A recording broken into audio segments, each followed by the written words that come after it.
It's time for another episode of Tucson Means Business, featuring Tucson's top entrepreneurs and leaders in the business world.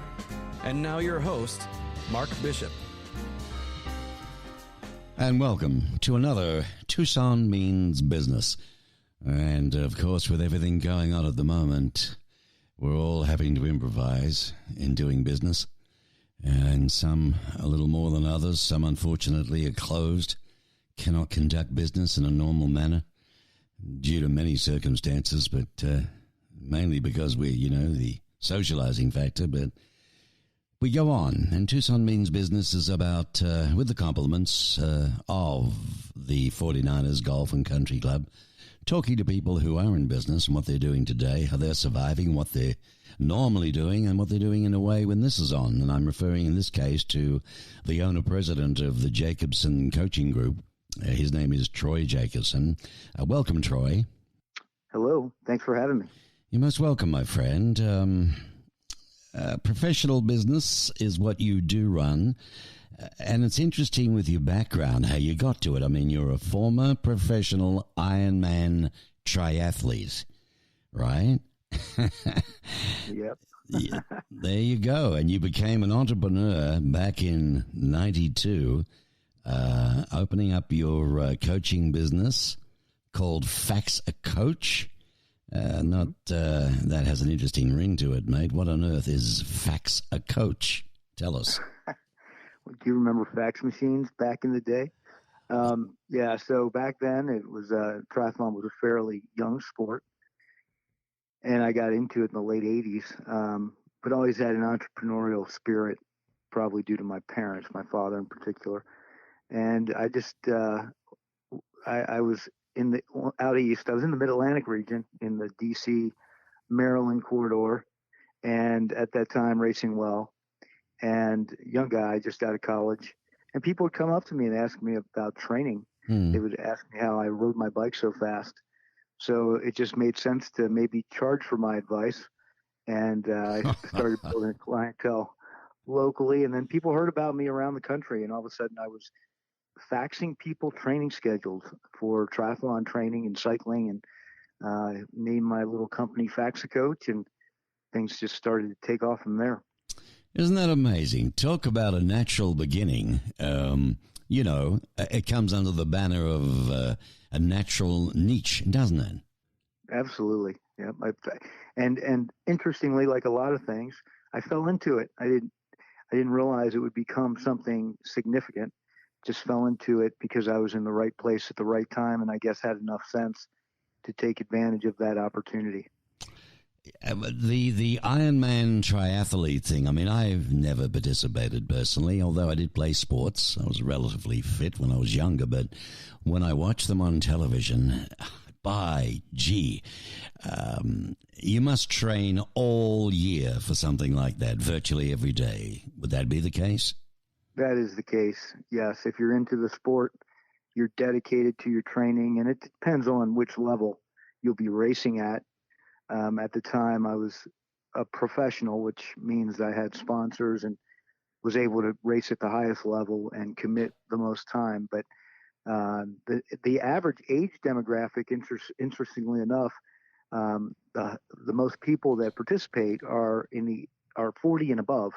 So it's an interesting age demographic. A lot of professional people do Ironman racing, and they find time to squeeze in their cycling, running, and swim training in a busy work and personal schedule. Very interesting.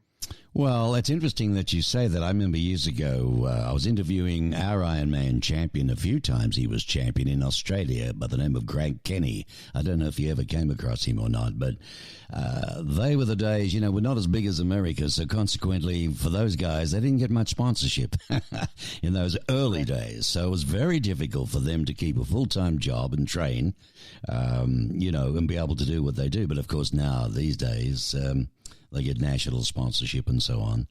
So pretty good, really. I mean, you could ride a bike part of it, but in a triathlon, aren't there, 3 or 4 different things you've got to do? Right. Well, the traditional format is swim, bike, run.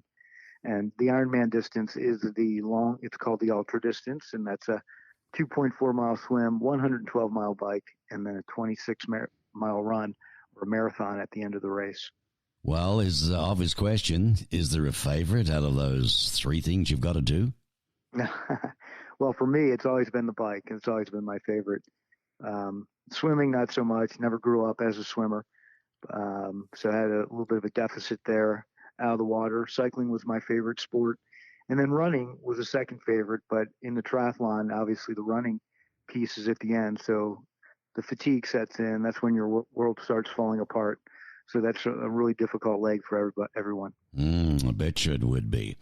And it's a lot of rubbish, isn't it? The myth about you having to be a 6'4" massive, strong person.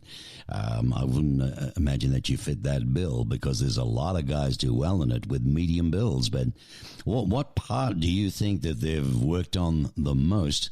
I mean, is it durability? Is it sustainability in this particular, field, the triathlon field?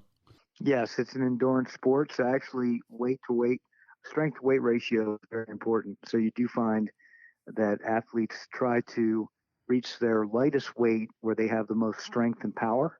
So that way they're able to move their bodies more effectively under the force of gravity. So heavier athletes actually tend to do a little work or have some difficulties. The other thing of note with triathlon and actually really long distance sports is how popular it is, not only among men, but also among women, and how competitive women are, even in relation to the men. In many races, you'll see the top women actually beating a lot of the top men. So it's a really interesting sport in that regard, too, as an endurance sport.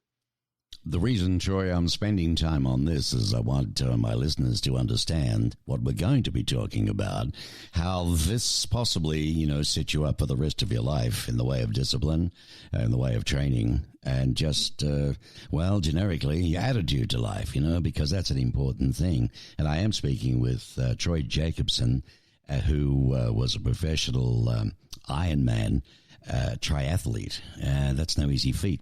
So, you got known, you became, pretty good at what you did. The next minute, all of a sudden, there's dudes all over the country and dudettes saying, gee, how do you do that leg so fast? Well, so well with your bike.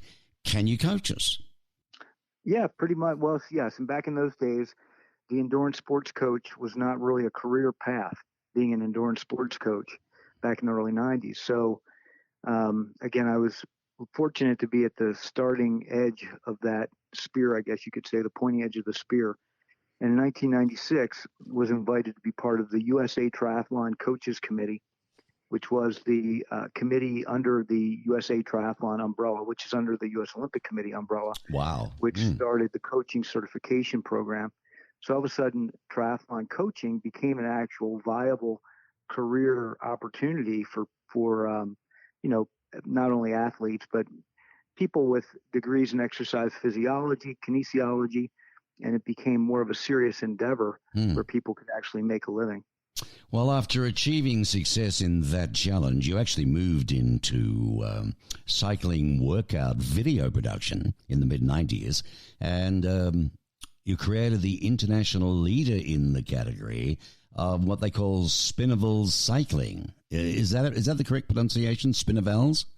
Spinnervals, yep. Spinnervals cycling. Tell us about that, Troy. Sure. So Spinnervals was a indoor cycling workout virtual series that we created starting with VHS back in the mid-90s. On VHS, remember those? Oh, yes. And essentially the idea was to create an exercise class where people would be on their bikes on trainers. And a trainer is something you put your bike on and you can ride your bike indoors. And you can get a really high quality workout because you can do interval training. So what I was able to do is to create a series of these workouts and on VHS, and then we went to DVD when DVDs came out, and then ultimately to downloadable and streamable content.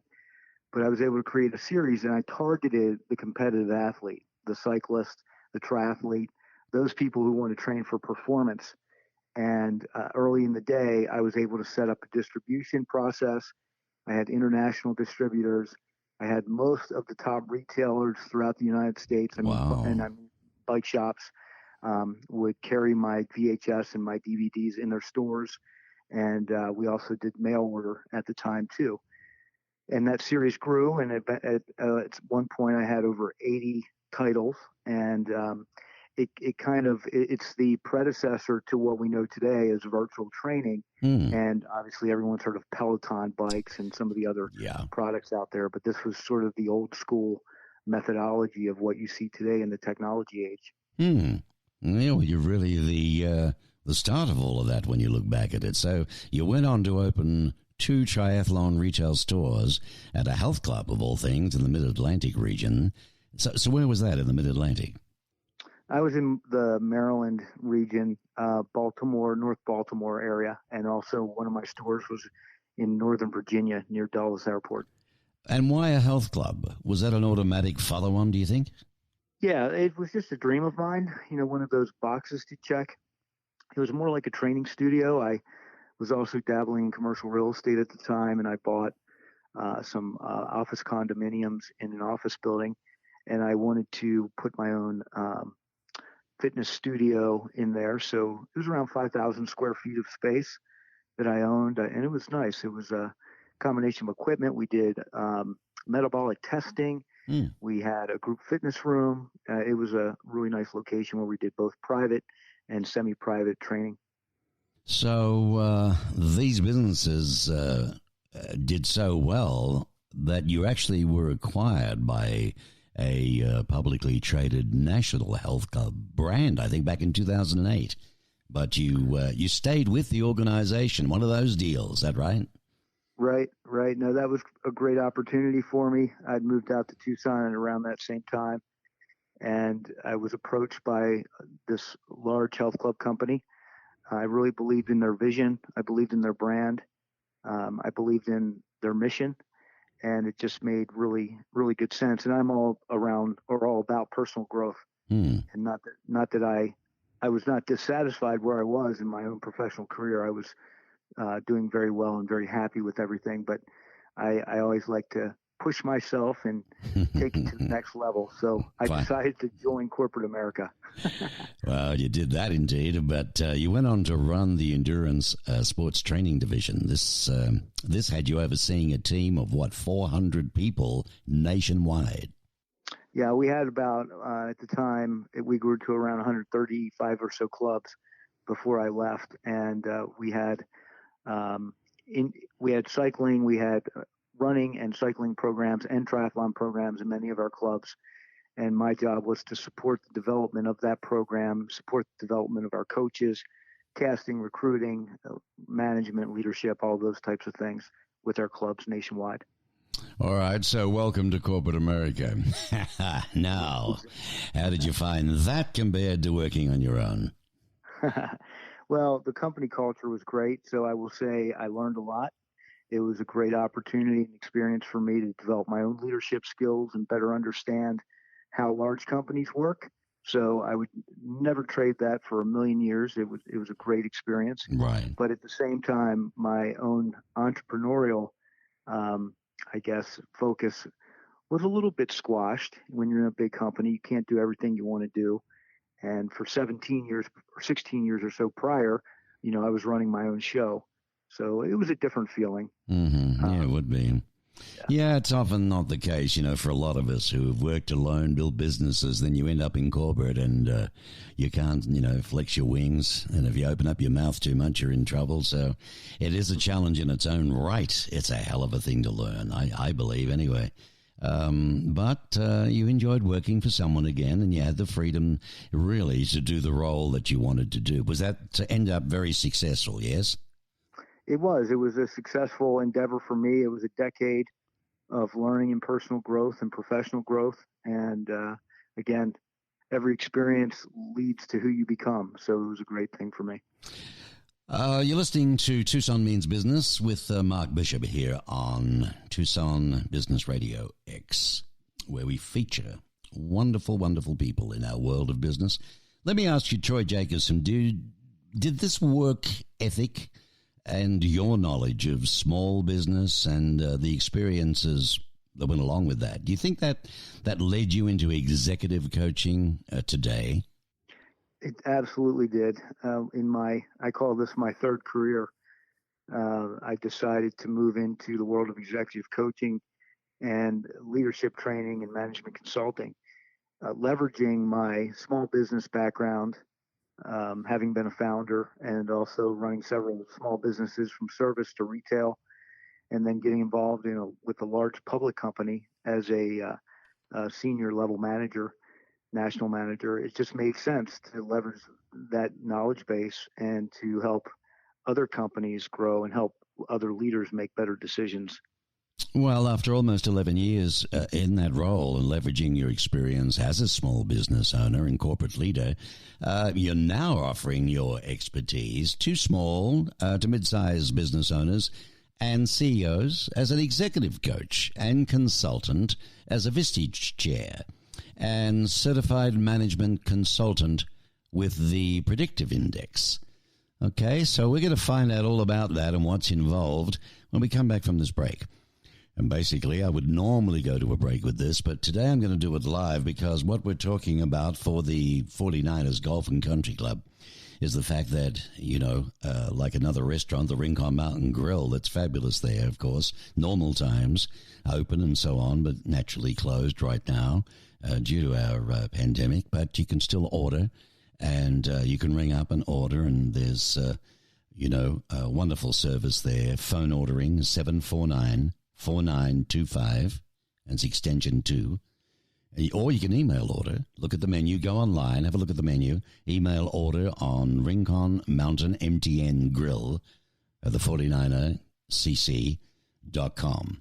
All right, so you can have a good squeeze of the menu. Have a look, see what's going on there and what they're offering on the day, maybe.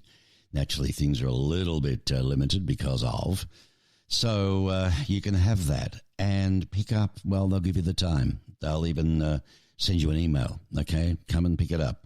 And, the club would like to thank you for your support, ongoing support while this is going on. They're still selling 6 packs of beer and bottles of wine to go, all righty? So you pick it up and go. So keep them in mind. Rincon Mountain Grill, still great food. And you can still get a game of golf there, by the way. Just the gym's closed, everything else, but you can. And, of course, stick to the 10 feet away and masks and so on. All right, Troy Jacobson is my guest, special guest. I touched on the fact that he's an executive coach and consultant as a Vistage chair. What on earth is a Vistage chair? And a certified management consultant with the predictive index. All right, Troy, away you go. Well, Vistage is a CEO peer advisory board group, one of the, if not the leader internationally in that category. We have over 21,000 members around the world. Vistage members are owners, CEOs of companies, typically with annual revenues of $1 million up to $1 billion in revenue. And we have a few different chapters here in the Tucson market, several more up in the Phoenix market.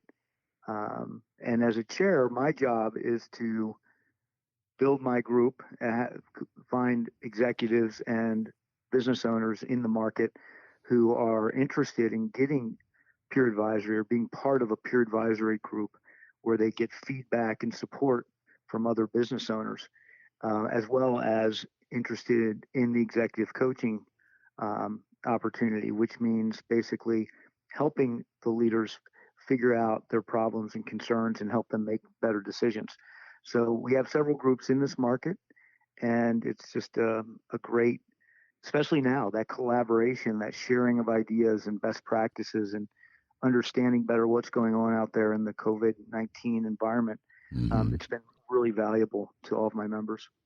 Well, over my career, I've been and am currently a member of Chambers. But as there are different service groups and industries within a city, and throughout my life, I've been everything from Kiwanis to Chamber of Commerce through to, you name it. But never a Vistage scenario. What goes on? Give us an example of a typical Vistage meeting or gathering. Sure. So we meet once a month. Obviously, right now, things are a little bit atypical because of COVID-19. So we're leveraging video calls more frequently. In fact, we have a a weekly CEO huddle where we get together for an hour to 2 hours on a weekly basis. But then we have a set meeting each month where we meet for either half a day or a full day. Typically, when we're not under quarantine, we would meet in person, and we would meet at one of the members' physical location. So that member is the host member, and they have a chance to not only showcase their facility, but also present, talk about their business, and so forth. But a typical meeting is we do what's known as an executive session. We get really deep into the issues. Meetings are very exclusive. You have to be a member of that group, and to become a member, it's a selection process. It's not as if you just go and join. You have to be selected, and I would say the word, I don't know if the word vetted is right, but you need to be selected and make sure that you're a good fit for the group. Okay, all right. In terms of your goals and objectives and so forth. So the executive session is really valuable. We also have speakers come in. We have speakers on relevant business topics, and these are Vistage approved speakers. They're some of the best in the business, and they'll come in and they'll do workshops for the group. So it's a very comprehensive program where not only do you get incredible business related information and leadership skills, but you also get to share your problems and concerns and get the other members to lean in and give you feedback and help you make better decisions as a business owner. But are we talking about, Troy, their personal concerns and issues and frustrations as, an executive leader in a business environment? Or are we talking about strictly business? No, it's a little bit of both, to be honest, because a lot of your personal life impacts the decisions you make in your professional life. So it becomes very personal, and Vistage members become very close to each other because of that. So it's a fantastic program for people that are typically, they feel isolated at the top. Their decisions are made usually on their own, and they don't get a lot of feedback from people they trust. And this is an opportunity for them to actually get feedback from other people who've probably been there, or are as smart as they are and can help them make really smart decisions. Well, I can relate to that as a small business. You can't get much smaller than a one-man band, and it can get very lonely. There's not even a pub you can go to have a drink with mates or anything. But it's a great idea. Are we talking top-level CEOs only? Is, anybody below that not allowed, so to speak? Or how does it work? What's across the board, Yeah, that's a great question. Vistage actually does offer a category, key groups. It's called a key group, which are usually director level and above people of larger companies that can participate in the key groups. But the typical Vistage member is a CEO or founder of a business, and it depends on the size. But typically, companies have a minimum threshold of $1 million a year in annual revenue. And up from there. So it really depends on the makeup of the group. But the key defining factor are the values that each member brings to the group. And for my group, I look for business owners and CEOs that are willing to learn. They're vulnerable. They want to get feedback from other people, but they also want to give feedback. They want to contribute to the success of others in the group. And those are really important value systems. And then the final part for me is I want people that want the community as a whole to grow, Tucson community, because if they are more effective as business owners and business leaders, they're going to impact the community in a better way. They're going to hire more people. They're going to raise salaries. They're going to instill leadership education in their own staff. And that's a really important element for me as well. Well, it does sound interesting and very challenging too. I mean, the Jacobson Coaching Group delivers executive coaching, leadership training workshops, and management consulting services for small to mid-sized businesses in Tucson. Now, that's that side of the business. But when it comes to the Vistage chair, as you are called, that's the CEOs and companies doing $1 million or more, and that are the criteria. And vetting, yeah, it's not snobbish. It's a matter of whether you can contribute and do the right thing. Isn't it, more than anything? Correct. Yep. To be able to do all of that. When did it start? What's the history of Vistage? Vistage has been around for a while, actually. It's been around for almost 60 years. And it was developed in Milwaukee, the Milwaukee area, Milwaukee, Wisconsin area. And I believe it also has roots in Canada. It was called Tech up in Canada. And it's just, it's a really strong international community of chairs, folks in my role. And most chairs are qualified because of their history in business. Most of my colleagues are former CEOs themselves, and they bring that element of expertise and passion for helping other people to their job as a chair. Now, let me ask you this. I gather that it's current working CEOs at people in that line of business. We're not talking about retired, are we, or retirees now? No, actually, you're probably talking mostly about people that are retired from their former career. Really? And oh yes, because being a Vistage chair it depends on how you want to look at it, but for most Vistage chairs, if it's not a full-time job, it's almost a full-time job. I was going to say, I can't see this being a part-time gig, quite frankly, because you have to find the people too, don't you, the participants? Oh yes, you have to be proactive and reach out to member candidates and to see if they're in the right space to want to become a member. So that's a part of the business development side of it. But then once you have a member, you are focused, and it needs to be in your heart. Like, you have to be a coach at heart to want to be a Vistage chair. You have to be available and want to help them grow. That's your job. It's not about you. It's about your member. Right. So it takes time, takes emotional energy. You need to be an educator. I'm always trying to educate my team or my group, my members, on leadership attributes, ways to build their business. In COVID-19, we are always sharing information about the CARES Act, PPP, all these different, and everyone's. So it's a full-time gig. Well, that sounds exciting, really, and challenging for you, and I think you'll do exceptionally well out of it. Overall, what we classify executive coaching, right? How do you define executive coaching?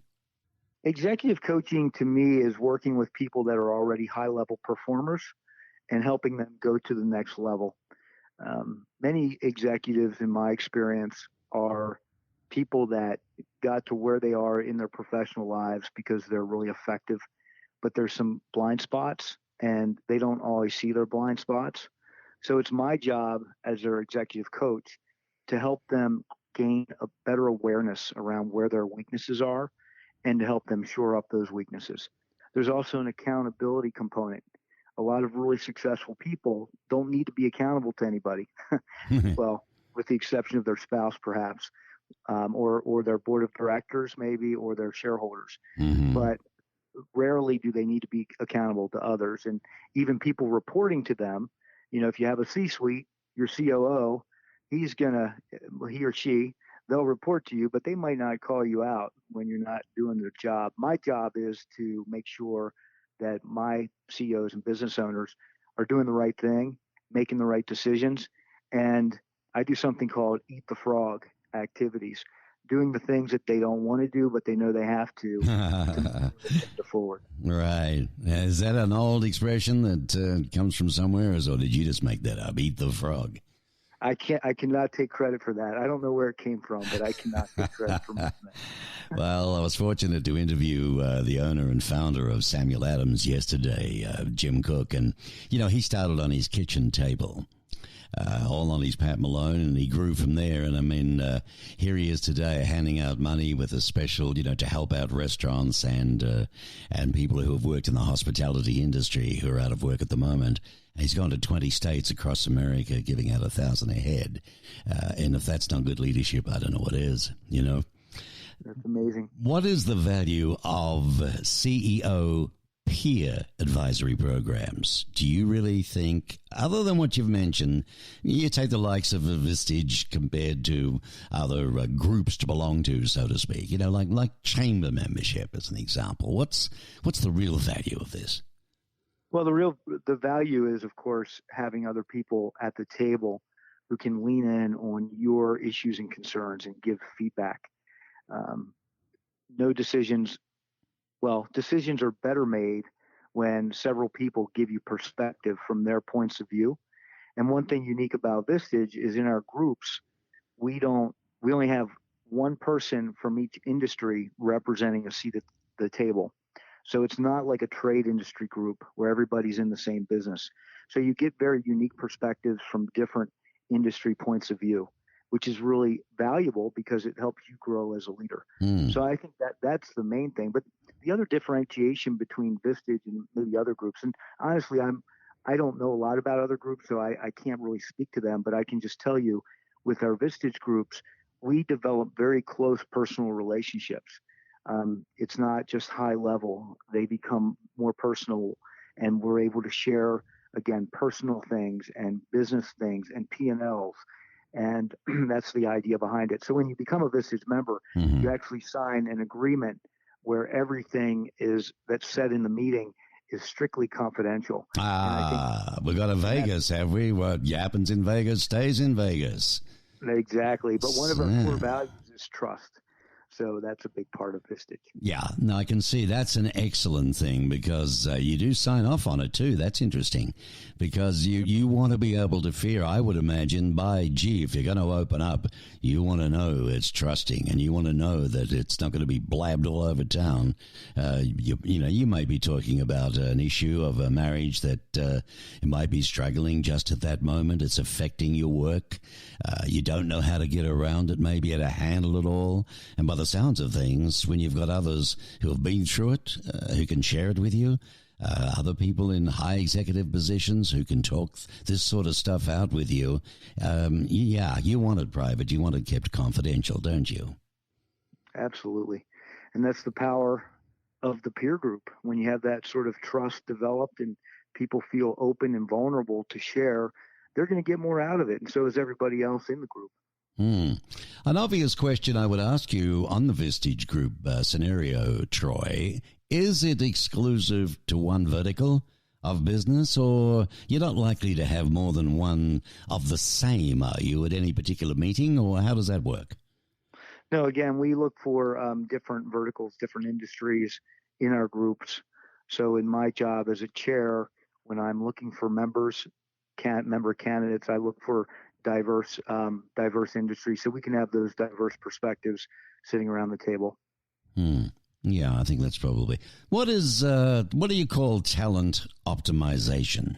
Is it what I think it is? Could be. I don't know what you're thinking it is, but well, I would think that it's how do I express it? Being able to find a way for one to be at their best performance, be their true self, but to be able to come out of themselves to give more to their role, perhaps. Correct. Yep. You just the nose. I think you could have written that copy. Well, it's pretty straightforward, isn't it? Talent optimization. I guess I'm looking for another angle on it from a chair, Yeah. So that's a different part of my practice. That's my more management consulting side of the practice with the predictive index, which is a leader in the world of behavioral and cognitive assessments. And essentially talent optimization is just that. The idea is to use people data to help your employees optimize their productivity and their engagement so that they are more productive in their space, in their job, and obviously contribute more to their role and to the company. So that's what the predictive index is all about, talent optimization.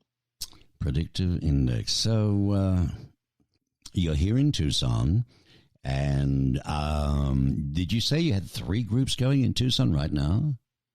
No, I have one group. There are other chairs in this market. So roughly right now there are 3 Vistage groups running right now in the Tucson market. And that's nowhere near too many, is it? I mean, you've got over, 50,000 businesses in our region alone, and there's plenty of verticals, I guess, to go around. Certainly, yes. We operate on the concept of abundance, an abundance mentality. So as chairs, we collaborate, work with each other, and try to help each other build our respective groups. Okay, well, everybody's on LinkedIn these days, so you can have a look at you at linkedin.com/in/Troy K. Jacobson. Is that correct? There's a K in there. That's correct. Troy K. Jacobson. And what else have we got? Of course, the website. The good old reliable site is www.troy, Troy, Jacobson, Jacobson. I know you're not idiots, but a lot of people like things spelt out with my accent, so I'm being super careful. Not you, listeners. www.troyjacobson.com. And you can learn a lot about him there and read a lot about him, get a quiz. And, of course, he's going to be on my site, Tucson Business Radio X, with his photograph and his bio and all of it there. So, and you can hear this anytime you want to. It stays forever and, of course, goes out on all the podcast platforms across the globe. So hopefully, any message you'd like to give, buddy, before we wrap up in reference to getting some new members for Vistage here, for your chair? Well, I guess I would just encourage anybody listening to this podcast who's ever thought about getting involved in a peer group, whether it's mine or someone else's, the value of having others around the boardroom table who can help you make better decisions relative to your business, and also the value of executive coaching and working with a trusted advisor who you can meet with on a regular basis and sit down for an hour and talk about things that are bothering you, but also things that need to happen, and to have someone to hold you accountable, someone who really cares, who's in your corner and can hold you accountable and make your business move forward. Yeah, I think that's a very big thing, being held accountable. And, you know, I've had CEO roles in my past, and it's all very well being accountable to a board, but being accountable to yourself sometimes that's a bigger challenge. Well, Troy, it's been fascinating speaking with you. I wish you all the best of the world. Best of luck in your chair, the Vistage chair that you're building in Tucson, of the good work I know you're going to be doing for a lot of our leaders in the community. And, of course, I agree with you. Happy leaders, happy businesses, more jobs, better all around, yes? Yes, sir, absolutely. And, Mark, thank you very much for having me on your show. You're most welcome. Thanks for taking the time out. Ladies and gentlemen, Troy Jacobson, you'll hear about it. Vistage, you might want to tell Dad, maybe. You might want to tell your uncle. Maybe you want to tell your husband. Maybe that can help, huh? You never know. Check it out. Go to TroyJacobson.com. Find out about Vistage. And when it comes to your business, you may be a small business like me right now. You know, he coaches all of that too, so don't think it's all la-di-da stuff. Okay? Troy Jacobson. You heard him right here on The Mark Bishop Show on Tucson Business Radio X. Thank you for joining me.